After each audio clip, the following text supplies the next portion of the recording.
Good morning. Good morning. How are you? You I seem am here. way more zen than me this morning. How are you? I'm okay. How are you? Good. I'm doing well. I'm doing well. Yeah, doing all right. Doing all right. I'm glad that it's Monday. I'm glad the sun is shining. It's cold, but at least the sun Yes, is shining. So there's that. I'm gonna be okay with that, right? Yeah. Fantastic. So I don't know about you. I'm ready. Like let's talk about what we're talking about here. I'm not sure exactly what we're talking about.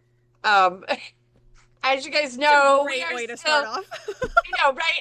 Well, you know what? Full transparency, it's Monday. Who the hell knows what they're doing first thing Monday morning? Like, come on. Nobody. We just show up and then we go, "Oh yeah, that's what we're doing today," right? I mean, come on. That's kind of the Living our program. values. But that's right.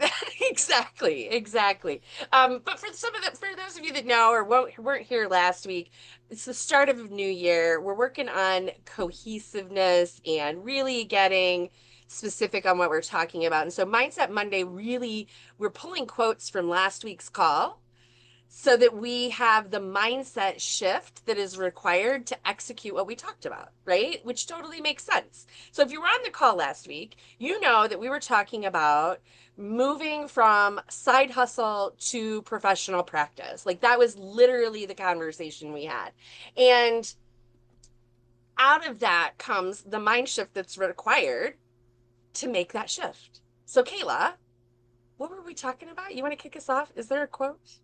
Did we pull I something? hope I got it right because last week we did Yes. not have the right one. So we're gonna see. Shh. Drum roll, Nobody please. knew that but you and Oh, me. Like, nobody knew that. Just you and I knew that. just kidding. Hey, I love it. See? Uh, See, I see. nobody knows the script if I we need don't to know share. that things are like explicitly secrets. Otherwise, I'm just like, yeah, this is full Look, transparency. there's That's like my there is reset. no secrets here. I was just being funny. Mainly to model for folks that nobody knows your script but you. So when you Exact. That goof is it actually a up, very valuable life lesson. right? Right. That's the only reason I said it. I don't care that anybody knows.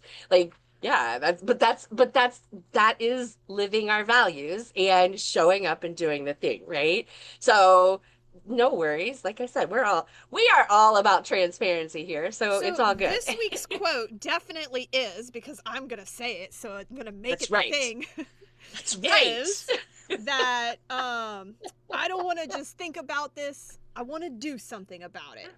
We need to move beyond just thinking. It is time for us to embrace action and take ownership.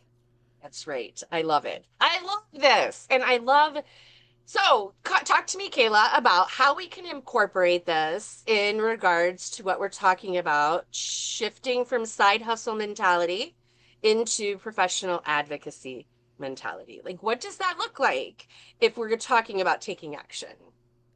Any suggestions? I can check my notes, but while I'm doing that, what are you thinking? Well, I think that it begins with first, holding up a mirror and really taking inventory of the areas where you have been consistent about taking action and follow through, and then more importantly finding the areas that we in our minds try to avoid, and confronting the areas where thoughts are just going in loops, or there's ideas parked on a notepad that keep floating in your head at random times that action hasn't been taken on. Mm, And so that it's a very personal step one. So it's not like, oh, we'll just go do this thing, because business, moving from side hustle to business, takes a variety of things, and each one of us is um either somewhere in the spectrum of well equipped or poorly equipped for each one of those things. So it starts with that self inventory of find your strengths. I love that. Like, we always, like, when we do these things, like, they're inherently kind of painful, right? Because you're literally having to look within yourself and say, okay, what am I not good at? right? So I like to start that process with, okay, let's identify the things that I am good at to remind Mm-hmm. myself that I am capable and I can do hard things. So let's start off by laying out the strengths and then surface the weaker areas. Not necessarily weaknesses, and we don't need to go into self flagellation about them because guess what? Everybody has shit they're bad at, okay? So, like, congratulations, you're a human. Yes, I love that. I love that. I love it. I think one of the things that I wrote down here was that I think the action comes from, or what helps me take action is structure, right? Like it's much easier for me to take action when I have structure. And I love telling this story. I don't know, it's probably been well over a year ago. It's probably been close to a year and a half, maybe even 2 years ago. There was a call on Wednesday, one of our live calls, that went totally squirrely. I mean, it was not on topic. It was uncontrolled dialogue and conversation. It was way out in left field. And it was so bad that after the call, after the live call, one of the attendees called me on my personal cell phone and said, Nicole, you have got to get control of that call or it's going to be a disaster. Like it was that bad. Okay. So now, fast forward, if you attend any of these live calls on Wednesday, I always start with how much I appreciate your attendance and I am going to respect your time and we're going to focus on the topic of the call and what to do if you want to talk about something else, right? You can go to the Facebook group, you can, connect with other advocates, there's other opportunities to do that. That was a script that I built in to the beginning of the Wednesday call so that when things started going squirrely, I had a systematic reference point to go back to gain control of the call again. Mm-hmm. It has worked like a charm.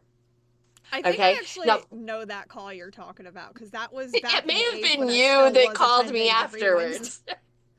It may have been you that called me afterwards and said, Nicole, that was bad. But I digress. There's a few of us that but the point is that when we put systems in place, it gives us structure from which to operate and take confident action. Mm-hmm. That was the real message that I had there. In regards to that. And sometimes we get a little bit nervous. So I'm thinking about, you know, the because I also hear pushback on structure sometimes. Mm. And I think this is the mindset shift, right? Is that, well, if I put that in place, then it locks me in and I don't have flexibility, right? And I It's know not it like a sounds cast on a broken bone. there we go, right? This is right. And this is kind of what I wanted to talk about in regards to, having structure and systems. It's a mindset shift and what it can do for us when we actually execute on that. Because, like I said, flexibility is great. I have a lot of flexibility in my schedule, but I have way more structure. Mm-hmm. And it's the structure that allows me to have the flexibility. And so I think that is one of the top mindset things that I would like to talk about it, because I get a lot of pushback on this. Like advocates everywhere. So if you're sitting there thinking, oh, that's too much structure, that's going to keep me from closing clients, that's going to keep me from being able to do the work that I do. I hear that a lot. There's a lot of Interesting. fear around structure. Wait. And Say, roll that back. Say that one more time. yeah, there's a lot of fear around structure, right? And that's kind of what I want to talk about. Like, how do we get over that so that we can put the structure in place that's actually going to give us the confidence to overcome the fear, right? I love it. She's writing something down. Like she's probably going to show us a picture in a minute. Are you going to No, show I us a was just, there picture? was Oh, so many points there, and like, I love okay. it. All Number right, one, translate what I just said. Please, please. number one, structure does not equal rigidity. There it is. Okay? There it is. Life Life is like a Wendy's Frosty. Like Wendy's Frosty. Like there's some substance to it. It's not as like fluid as water. But if you don't put it in some kind of structure, you're just gonna have a fucking mess, okay? Like, flat out. Yes. Yes. So true. Number So two, true. I just want to pause for a moment and go back to where you said you hear from you get a lot of objections to structure. There's a lot of people who push back against that, and thank you, Kathleen. I'm glad that resonated with you. And I'm suspicious, Nicole, that if you hear talk like that, Mm-hmm. other advocates do too. Mm-hmm. And I want to give a piece of life advice that has really worked well for me, not just in business but across your life. Whenever you hear feedback is a nice way of putting it, but whenever somebody provides unsolicited advice or pushback against what you're doing, guys, check your sources. Mm-hmm. Like, if it's somebody who is not doesn't have the things that you want, so in the frame of business, if you're talking to somebody who does not have what success looks like to you, doesn't have the thing that you're aiming for, they have no business giving you feedback, advice, putting any thoughts in your head at all. Now, that doesn't mean Right. don't have conversations with them. And you can smile and nod along and, thank you for that point. But don't internalize it. Okay? If anything, if people who have no idea how to achieve the thing that you are trying to achieve are giving you advice, you can probably safely lump it in the column of what not to do because they don't know. But oftentimes, what people are unconsciously doing is projecting their fears around the topic onto you because they think that that's going to help you. They don't want to see you get hurt in some Right. sense of the way. So for the person with the very well intentioned but very misguided business advice in that situation, they don't want to see you lose clients or whatever, insert invalid fears here. And so they Right. truly are doing it from good intentions. They don't have the self-awareness to see that they're not helpful. And that's up to you to shield yourself. I say, thank you for your input. My favorite is when I get it from people like in my family. there there's nobody in my family who does anything medically related or business related. So this is a very big pool of people who have absolutely no receipts to be giving me advice, right? And so, but I'm kind, and like I know that their intentions are good, and so like I nod and I listen and I'm like, oh, I appreciate your feedback, and then it just like it one ear and out the other. Like, just don't let it mean something unless it comes from somebody who actually is in a position to give you advice. But so Right. often, like, we forget that part. Right, right, we do. And the other piece of that I wanted to share, or I wanted to highlight, is that when you said unsolicited advice, um, yeah, unsolicited. And that, ooh, that's a whole nother conversation. But just, I agree with you 110%. When there's unsolicited advice, check the source, make sure that it's, relevant and pertinent. And if not, just discard it. Like, we can be nice. And, so I recently had a conversation. My dad is very, very, um, opinionated, for lack of a I better love word. that Zoom just decided to zoom in on you when you said that. But that's great. He's very opinionated. And sometimes I have to agree with him and then do what I want to do. Yeah, it's self-preservation and extrication. Right? Like, Yeah. And so I think that this can be applied to, all of this unsolicited advice. And also making sure that, you do have good support yeah, in your court. Like, around you and your business, and not just your business, but your world. Like you as a human being need a good, strong support system that you can rely on, right? And that you can take the feedback honestly and give it some validation. What were some of the other points that you wrote down? I don't want to like I didn't squiggle get to out write too them all much. down. I Oh, only got to oh my like I bad. wrote number one. You it was just they were coming too Because then I fast. called you out on writing. I'm sorry. It's okay. But I would like to give like maybe a little bit more of a concrete example to this. So you guys know that I'm a mom of young kids, and I think most people in this space are parents too. And so if you think back to a time, especially when the babies were babies or when you had the first one, lots of people gave you unsolicited parenting advice. And I think most of us learned pretty at some point that some of it needs to be tuned out or, isn't in alignment with our parenting values. Like, okay, I don't need to go into that topic, but I think we all get what I'm talking about here. And the thing is that I think oftentimes we don't stop to realize that we can and desperately need to apply that same filtering mechanism here.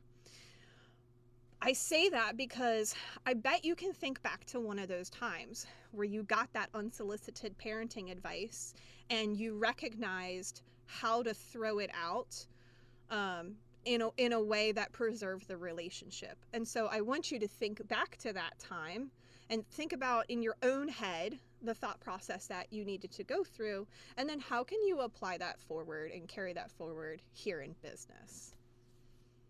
Mm, I love that. I love it. I was just looking to see on my notes what else I had pulled out. And really it was more around lack of systems and what we call flexibility Oh yeah, can let's get show back up. onto that. Yeah. Yeah, yeah. It's okay. That's all right. Because the other place that I see this showing up in advocacy practice is when we don't have a lack of when we lack having systems, right? And we're working on flexibility. The quickest place that I see it showing up is inconsistent income and reactive work days. Like when you get to the end of the day and you're like, dang, I was super busy today, but I didn't get anything done, Mm. right? That's probably because there's a lack of systems Yeah, and a good thing lack you of had that structure. flexibility. Right. Exactly. Here's another thing though. Like so my life is very structured. I mean, to the point where if we did a case study on the way I have systematized and operationalized my life, like when I start to share with people, a lot of times I get like a glazed over look on the eyes, or you'll hear these comments about how like it's something along the lines of like that doesn't seem fun. I don't whatever that means. All Um right. and it's interesting because those comments only ever come from people who have not experienced the benefit of having systems in place. it's Mm-hmm. very it's very easy to pinpoint the cost or the frustration or the limitation of systems. It's very difficult to see the benefit until you've done it. So the Right. same people who push back against having systems in place for how you handle sales calls or your workflow on a given day or any other thing are the same people who don't have a daily routine or a way they systematize, their grocery shopping, and they spend too much and then they throw away the food in the fridge and they eat fast food. So again, those aren't the people who you should be taking feedback from because they don't have the same outcome that you're going for. Right. Yeah. Systems are hard work to get in place. Like there is an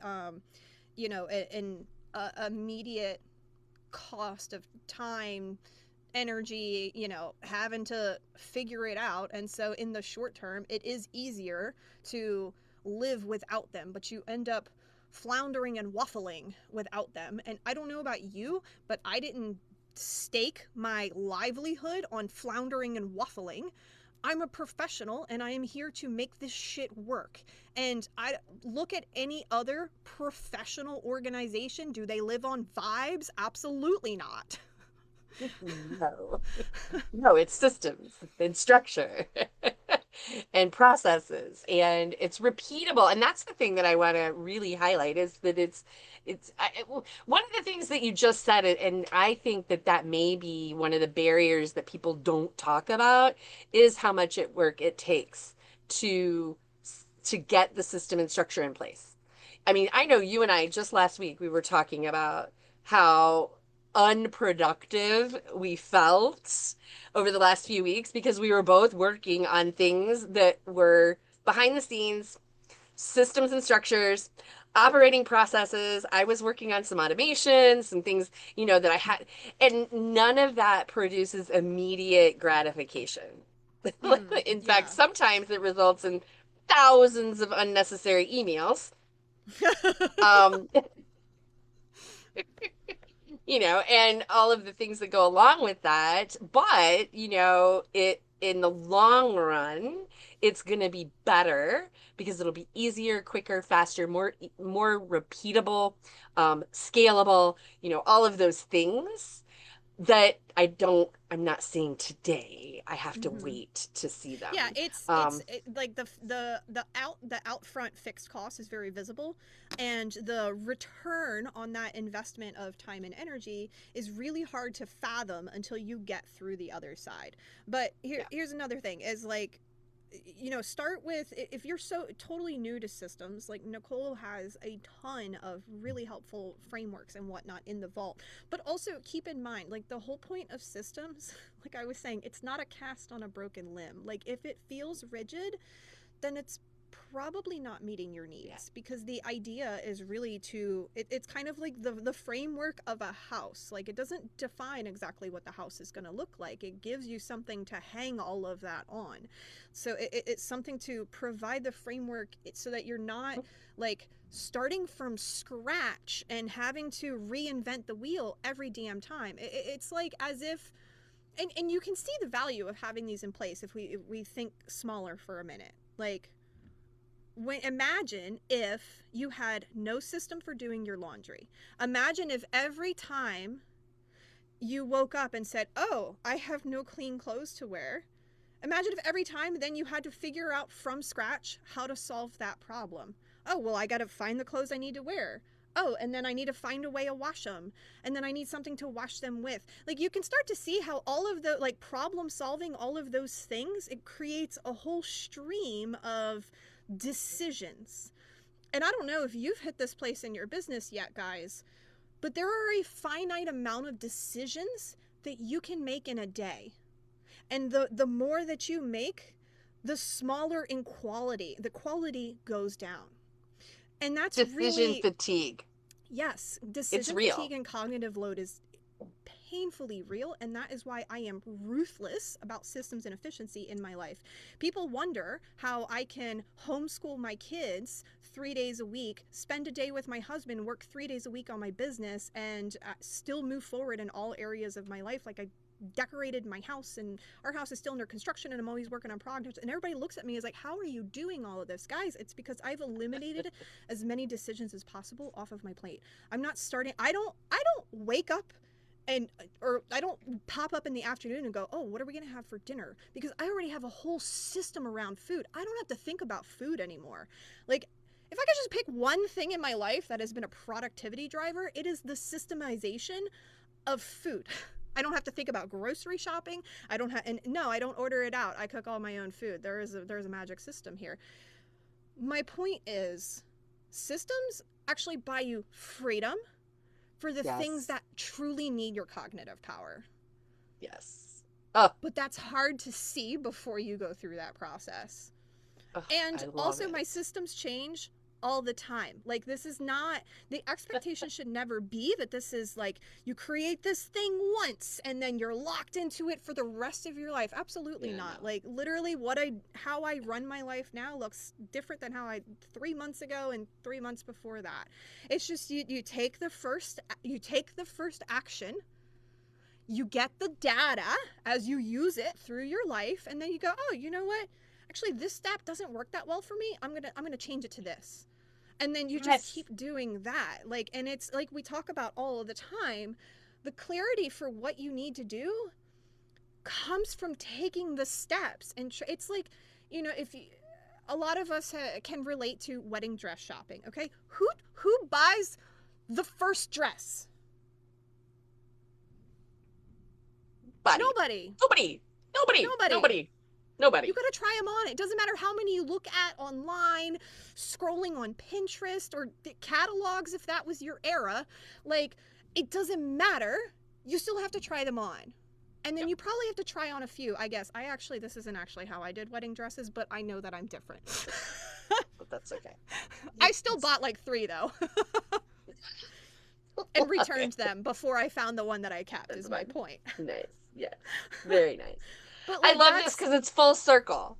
It's yeah. full circle. It's all the way back to taking action instead of just thinking about it. And I think this is where we're at with that whole idea of shifting from flexibility and customization and all of that stuff into systems and processes that will actually move your business forward and identifying what those are. And literally, I'm going to give a free, like, there's 3 systems that I think every advocate needs.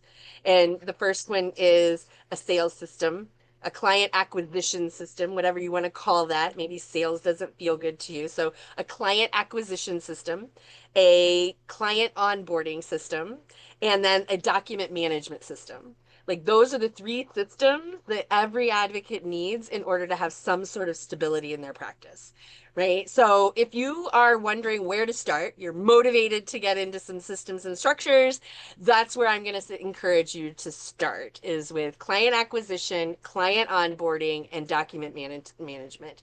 Um, it'll make a world of difference. A And world of difference. even hearing Nicole rattle those off, there's probably one of those that stood out to you as, ooh, wait, I didn't even know I needed a system for that. That's the one you should start with. And just start. It doesn't have to feel perfect. Like, just start, No. work through it, find the pain point, sand it down. Like, it is an evolution. That is the expectation. That's right. That's right. So if you are looking for support on executing that, because we here at Patient Advocacy, we are all about execution. That is why we talk about all of the things that we talk about. It's taking the action and executing on it. So if you need help with that, Kayla and I are here for that. You can do a one-on-one call with Kayla and get your mindset right to make that shift into action. And if you're ready to take the action, then I can help you put a plan and a map around it for the next 90 days. One-on-one strategy call will be able to do that. All right. So that's what we're talking about today. That's what we're implementing this week. Gave you those 3 systems. Go take some action, implement some sort of structure system around one of those 3 things, and tell us about what you're finding in the comments. Like, we want to hear about it. Like, what's going on with it? How's the execution working? Any challenge from you, Kayla?